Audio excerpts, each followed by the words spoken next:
La grâce et la paix vous soient données de la part de Dieu notre Père, notre Seigneur et Sauveur, Jésus-Christ de Nazareth, le Fils de Dieu, le ressuscité du troisième jour, celui qui est, qui était et qui revient, le Tout-Puissant, celui qui reviendra nous chercher dans les nuées. J'aimerais nous parler, bien-aimés dans le Seigneur, de la sainteté, de la pureté dans les rapports entre les hommes et les femmes, dans l'Église et aussi dans le monde avec les hommes qui n'ont pas reçu l'Esprit, avec les païens.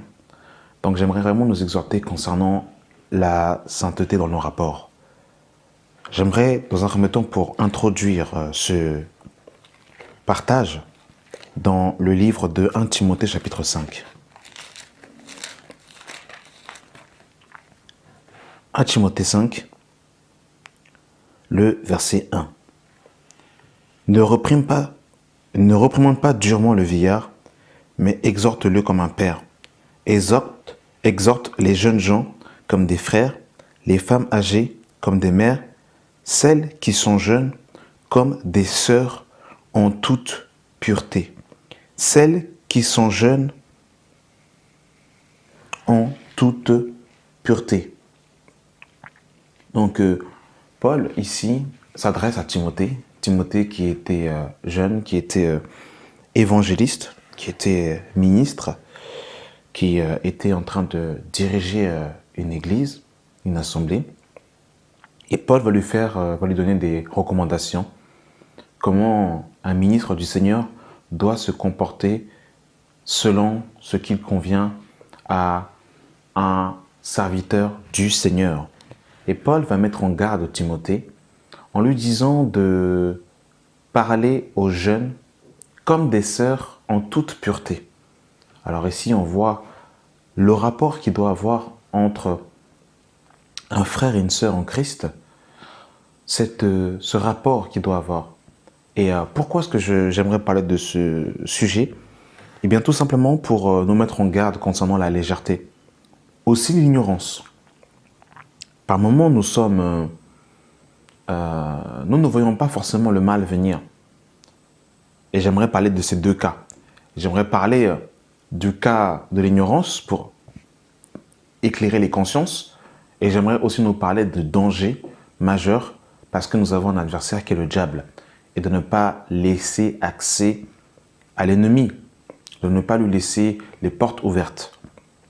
Et bien, bien aimé dans le Seigneur, nous voyons que dans nos assemblées, il y a beaucoup de convoitises, il y a beaucoup d'adultère, beaucoup d'impudicité, parce qu'il y a cette légèreté qui est là, malheureusement, dont on y prend point souvent garde, et ce laxisme qu'il y a dans le corps, dans les rassemblements d'église, et il faut dénoncer ces choses, il faut avertir, il faut prévenir, afin qu'il n'y ait pas de dommages collatéraux.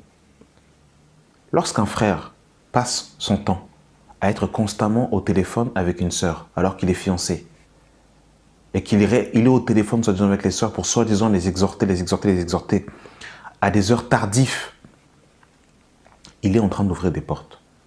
Lorsqu'une sœur soi-disant veut aller soi-disant évangéliser et commence à donner son numéro à toutes les personnes qui soi-disant sont intéressées par Jésus, alors que ces hommes veulent tout simplement son numéro pour pouvoir par la suite revoir cette sœur, ça peut être des portes d'entrée. Et il faut qu'on comprenne, bien aimé dans le Seigneur, que en fait, nous sommes des princes et des princesses en Jésus-Christ. Vous ne pouvez pas, bien aimé dans le Seigneur, voir une princesse habillée indécemment, ou vous ne pouvez pas entrer dans l'intimité d'une princesse comme cela. Parce que nous sommes dans un royaume, il y a des principes dans le royaume des cieux. Et je dis cela pourquoi? Parce que moi-même, qui vous parle, eh bien, je parle aussi de ma propre expérience. J'étais tellement naïf lorsque j'étais plus jeune dans la foi, en pensant que, bah voilà, tu peux partager avec une sœur. Il n'y a pas de mal. On n'a pas l'esprit mal placé. Oui, mais le problème, c'est qu'il y a un adversaire qui est là. un adversaire qui est là, qui est le diable, et qui rôde comme un lion rugissant, cherchant qui dévorer. Donc voilà, des fois, en fait, on est là, on est avec une sœur au téléphone, on reste tard au soir, et là, on commence en fait à se dire des choses au téléphone. On commence à, voilà, sous l'émotion, ou je ne sais pas par quelle fantaisie cela se passe, on commence à se déclarer en fait des paroles. Et quand on commence à raccrocher, on se dit, mais qu'est-ce que j'ai dit? Et là, le cœur de la personne est déjà ensemencé, parce que le cœur de la personne a reçu une parole. Et là, du coup, voilà comment des fois beaucoup de chrétiens sont rentrés dans les engagements que eux-mêmes à la base, en fait, s'ils étaient dans leur âme et consciente, ils n'auraient pas pris ces engagements. Parce qu'on a été comme en fait enivrés, parce qu'on a été habitué à une personne. Oh, mais non, mais je veux dormir chez un frère. Mais non, mais il n'est pas tout seul, il y a une sœur qui est là-bas. Mais non, mais il y a ses parents qui sont là-bas. Et c'est comme ça après qu'on commence à s'habituer, et qu'on commence à avoir la légèreté, et qu'on commence à glisser comme sur le toboggan de la séduction. Et voilà, on commence à être enivré. Voilà, c'est ça. Si ma sœur, tu es fiancée, mais que tu es toujours au téléphone avec un autre frère tous les jours, tu ne peux pas te lasser d'être au téléphone avec un autre frère, c'est pas normal. Mon frère, tu es marié, eh bien en fait, ton téléphone, au bout d'une certaine heure, tu ne peux plus être au téléphone avec des sœurs. Comprenez mon langage. Je ne suis pas en train de figer, parce qu'il y a aussi une marche par l'esprit, une conduite par l'esprit. Il peut y avoir des cas pratiques, des situations urgentes où une sœur nous appelle, et là, bien évidemment, par l'intelligence spirituelle qui nous conduit, la sagesse de l'esprit, on va répondre. Mais quand même, quand on est marié, il doit quand même avoir une certaine sainteté aussi. Ça fait partie de la sainteté aussi du couple. On ne peut pas se permettre d'être au téléphone comme ça, tout le temps dialoguer avec des sœurs, comme si on n'était pas marié. Si on est fiancé aussi, il y a quand même aussi une pureté qui doit avoir aussi dans les conversations téléphoniques, dans les SMS. Si tu es fiancé, ma sœur, si tu es fiancé, mon frère, tu ne peux pas passer ton temps à être tout le temps au téléphone ou au SMS avec des frères et des sœurs. C'est pas comme ça. Il y a un temps pour tout. Il y a ce qui est dans le cadre de la communion. Et après, il y a dans le cadre en fait, du partage simple. Mais après, en fait, on ne peut pas, être en permanence en contact, collé, serré, comme ça, on est en train de zoquer. C'est ça le problème aujourd'hui. Voilà comment beaucoup sont dans l'adultère. Voilà comment beaucoup sont dans la convoitise. Voilà pourquoi il y a beaucoup de divorces et remariages. En fait, ce sont des petites brèches. Vous pensez que quand un couple chrétien se marie, est-ce que vous pensez sincèrement que ce couple, quand il s'est marié, eh bien, c'est dit, on va se marier pour divorcer? Qui se marie pour divorcer? Personne. Mais en fait, comment le divorce arrive?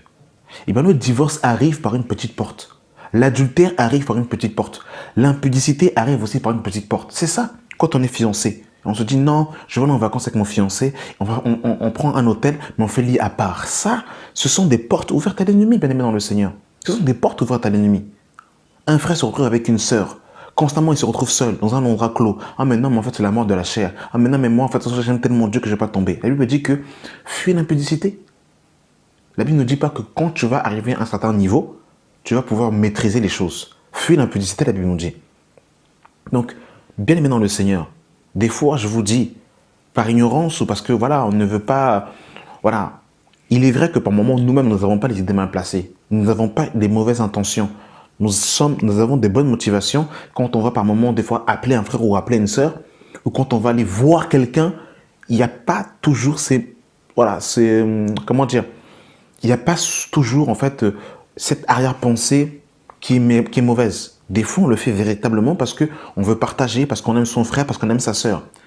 Mais il y a une chose qu'il faut savoir, c'est que quand on est enfant de Dieu, la sainteté passe aussi par les rapports mutuels que nous avons les uns des autres. Si je parle à une sœur, eh bien, je dois, en fait, le SMS que je lui envoie peut être lu publiquement dans une assemblée. C'est-à-dire qu'il n'y a pas de message sous-entendu, un message bizarroïde. C'est pour ça qu'on met des codes, tout ça. En fait, on met en fait des codes complètement compliqués. On fait des pyramides, tout ça, en fait, pour dévorer le téléphone. On met des codes même à 18 chiffres. Parce qu'en fait, on sait que le contenu du téléphone, là, si quelqu'un tombe dessus, c'est bizarre. Les photos sont bizarres. Les images qu'on reçoit sont bizarres. Les photos qu'on envoie sont bizarres. Et nos discussions sont bizarres.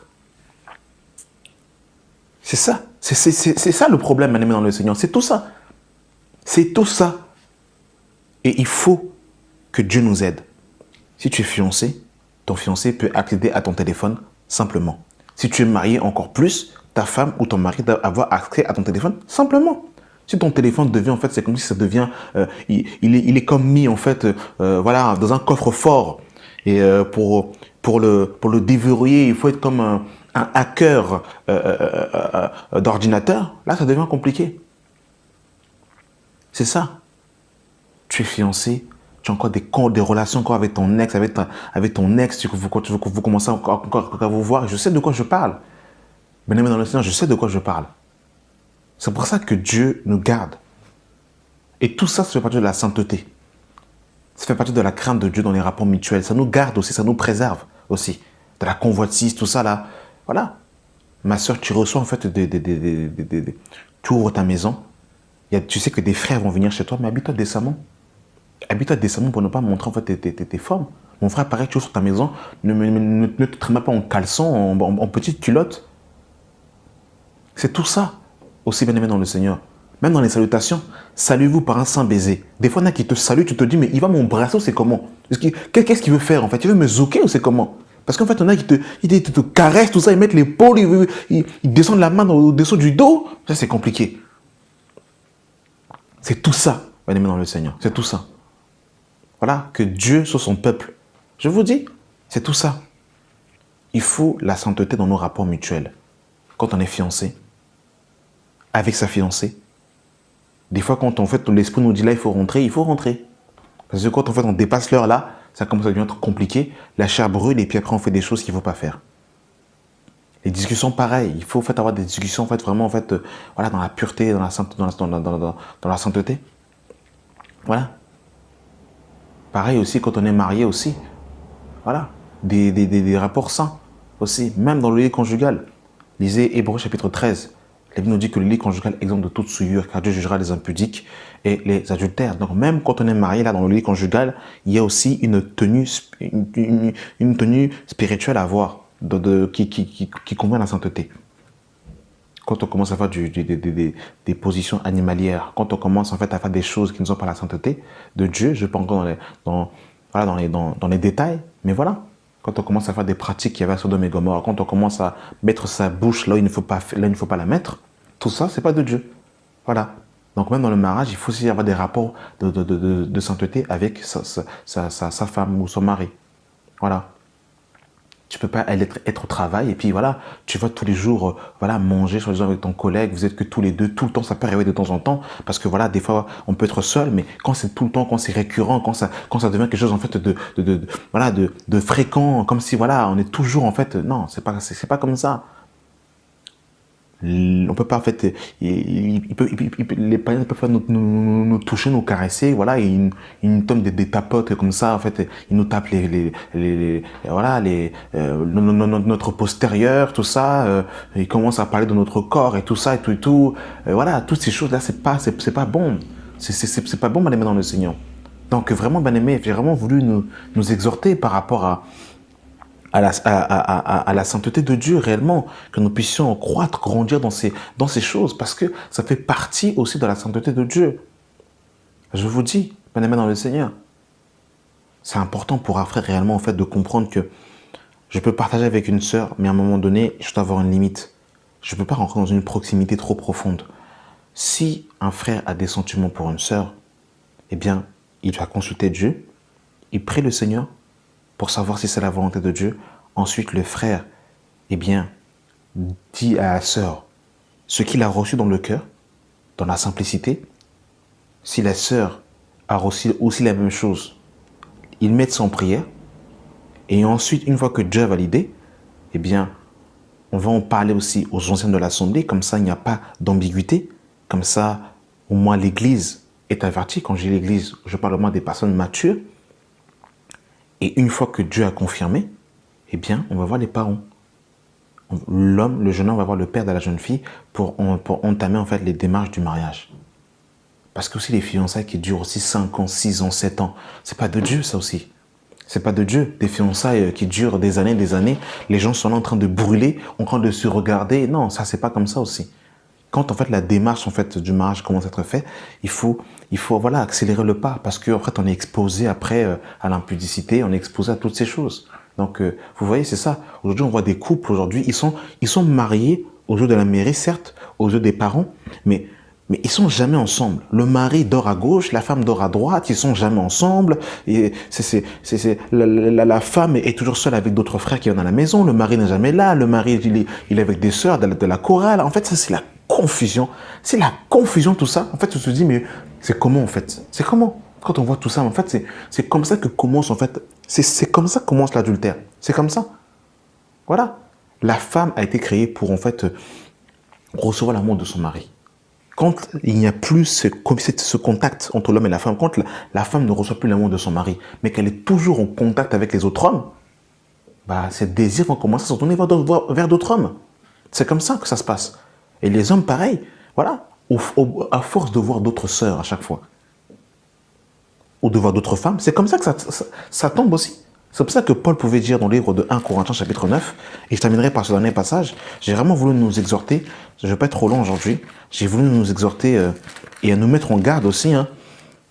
Donc dans 1 Corinthiens 9 à partir du verset 1, ne suis-je pas libre, ne suis-je pas apôtre, n'ai-je pas vu Jésus-Christ notre Seigneur? N'êtes-vous pas mon œuvre dans le Seigneur?